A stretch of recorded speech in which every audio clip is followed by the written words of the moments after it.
புதிய கல்விக் கொள்கை குறித்து ஆலோசித்த பிறகு பல்கலைக்கழக துணைவேந்தர் தற்போது செய்தியாளர்களை சந்தித்து வருகிறார். அந்த நேரடி காட்சிகளை பார்க்கலாம்.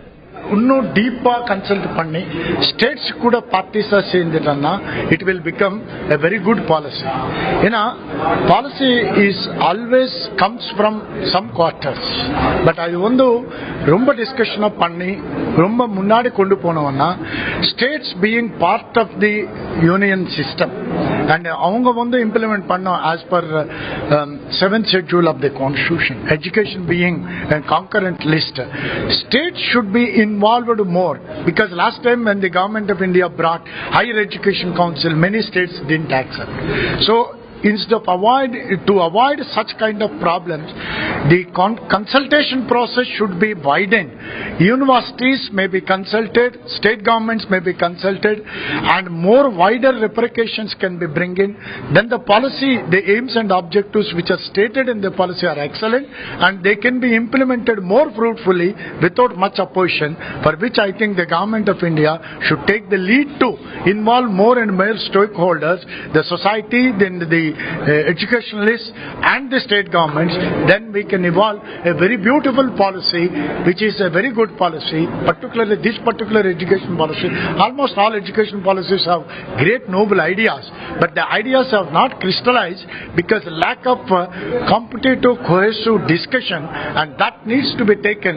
Then before finalizing the policy, this being a draft policy, I appeal to the government of India that it should involve more and more stakeholders, particularly state governments, who are the main responsible pillars for education, to be involved. Thank you. அப்ப இன்னும் more times வேணும்னு சொல்றீங்களா? இப்ப time பார்த்தா ஆமா கட்டாயமா time இருக்கும். ஏன்னா இந்த மாதிரி கன்சல்டேஷன் பண்ணுவோம்னா இன்ஸ்டெட் ஆஃப் ஹரிட்லி இப்போ கவர்மெண்ட் டிசம்பர்ல நெக்ஸ்ட் இயருக்கு இம்ப்ளிமெண்ட் பண்ணணும்னு யோசனை பண்றாங்க.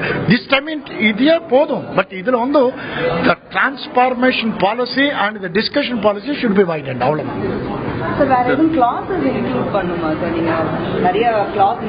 இல்ல கிளாஸஸ் நான் சொல்லல, எல்லாரோட ஒப்பீனியன் வாங்கிட்டு அப்புறம் இந்த பாலிசியில கொஞ்சம் எஜுகேஷனல் பர்ஸ்பெக்டிவ், பர்டிகுலர்லி எஜுகேஷன் பாலிசியில என்னன்னா the policy deals with the various aspects of the state, but internal administration of universities அது எப்படி பண்ணுவான்னு கூட ஸ்டேட் பாலிசியில கொண்டு வந்துட்டாங்கன்னா that becomes a very concrete policy where we can compete with other educational institutions. இப்போ we are talking of excellency in education, but இப்போ இருக்கிற problems என்ன address பண்ணாம excellency ன்னு சொல்லிட்டே இருந்தா we will not be able to achieve the expected expectancy until and unless we address the problems that are already there, that should be addressed, and they can be addressed only after consulting the all stakeholders, educational institutions and the state governments, who are the main pillars.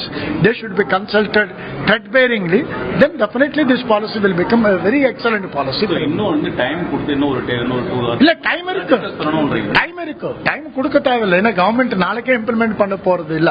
Because இது draft policy தான். Opinion கேட்கறதுக்கு last date 31st ஜூலைன்னு சொல்லிட்டாங்க. அதுக்கு பிறகு சொல்ல முடியாது. அது 31st July. அதுக்கப்புறம் அவங்க ஸ்டேக் ஹோல்டர், தட்ஸ் வாட் அந்த ஜெனரல் பப்ளிக் ஒப்பீனியன் போயிடுச்சு. இப்போ they can even send the report to states and others. அது internal mechanism. அப்படி பண்ணிக்கலாம். பண்ணோம். யூனிவர்சிட்டி லெவல்ல வரும்போது என்ன பாசிட்டிவ் அண்ட் நெகட்டிவ் இஷ்யூஸ் என்ன இருக்கு இந்த பாலிசில? இல்ல பாலிசி இஸ் வெரி குட். அது நெகட்டிவ் ஒன்னும் சொல்ல முடியாது. Policy is very good. But அதுல என்னன்னா certain issues, interdisciplinary, intradisciplinary, professional education, distance education, இதெல்லாம் ஃபர்ஸ்ட் டைம் கிளியரா பேசிட்டாங்க. இதெல்லாம் எப்படி இம்ப்ளிமெண்ட் பண்ணணும், எப்படி போகணும்னு ஸ்டேக் ஹோல்டர்ஸ் உட்கார்ந்து டிஸ்கஸ் பண்ணிட்டோம். இன்னும் கிளியர் கைட்லைன்ஸ் கிடைக்கும். நீங்க பேசும்போது சொன்னீங்க ஹெல்த் அண்ட் எஜுகேஷனுக்கு ஃபண்ட் அலோகேஷன் ரொம்ப புவரா இருக்கு. அதெல்லாம் இருக்கு. ப்ளீஸ் ரூரல் ஏரியால இருக்கிற மாணவர்களும் இந்த புதிய கல்விக் கொள்கை, புதிய பாலிசியில ரூரல் ஏரியால இருக்கிற மாணவர்களுக்கும் பெனிஃபிஷியலா இருக்கு. புதிய கல்விக் கொள்கை வரைவு குறித்து பல்வேறு சர்ச்சைகள், பல்வேறு கருத்துகள், எதிர்கருத்துகள் என்று நிலவிக் கொண்டிருக்கின்றன. இந்த நிலையில் இது குறித்து துணைவேந்தர்களின் ஆலோசனை கூட்டமானது நடைபெற்றது. இதனைத் தொடர்ந்து சட்ட பல்கலைக்கழக துணைவேந்தர் சூரியநாராயண சாஸ்திரி செய்தியாளர்களை சந்தித்தார்.